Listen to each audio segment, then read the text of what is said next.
Hello, what's up, guys? How are you? Okay, now today I'm gonna show you that how to change ringtone in Samsung Galaxy J5, J7, or anything. Okay, so first you have to go into the setting, then sounds and vibration, then the ringtone. You can see the option.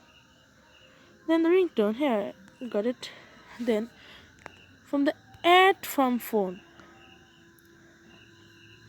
anything. Now you can take anything, any ringtone. Okay, now let's see. How about this? Oh, this is not bad. Good. You can take this one. Done. Okay, it's added. Look, so easy.